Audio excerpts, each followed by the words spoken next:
Then ended with a New York thud.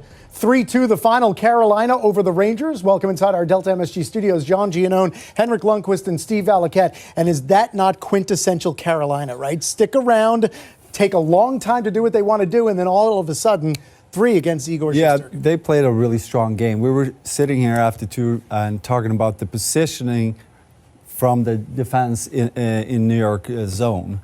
And they didn't give Carolina a lot of space in the middle to create big chances. But in the third, coming off of kind of a poor decision-making, they exposed themselves in the middle, and that cost them the game. Yeah, Steve, we sat here and we thought about, okay, should we start looking up the last time the Rangers had 3 straight shutouts? Yeah. It was last year, by the way. Then we get 3 goals in 49 seconds, including 2 by Carolina. Well, you wonder if the Rangers were just spent too much time in their zone. They were pretty fatigued by the time the third period comes around.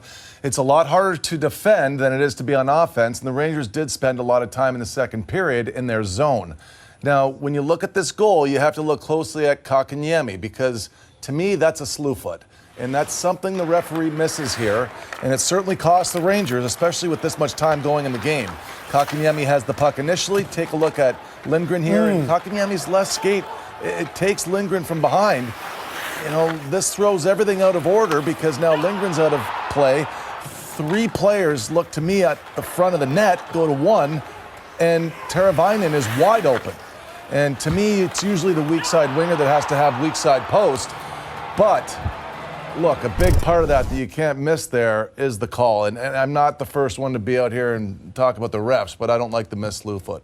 And, you know, we talked about it in the second period. You didn't see, though, many situations where you had 2 guys go to 1 guy. We talked about how well they were organized in their own end, even though being pushed back. But again, a few times in the third that happened, and probably to your point, Carolina kept coming over 60 minutes. They kind of wore the Rangers down a little bit, and sooner or later, you're going to make mistakes. Yeah, and the loss ends the Rangers' 4-game winning streak. And Rangers had the lead for more than 33 minutes into midway through the third, and that was because with 3 minutes left in the first period, Tyler Motte scored a goal, his third in the last 4 games for the Rangers. We're going to go inside the film room powered by CDW-HP. Steve, how did it happen? Well, we talked in the pregame about how Carolina can be susceptible to breakaways or rebounds that get in behind them. This one in particular, it's more like a forecheck off of a lost face-off for the Rangers, but it's the right idea because you have to be aggressive and match Carolina's aggressiveness to be able to get scoring opportunities.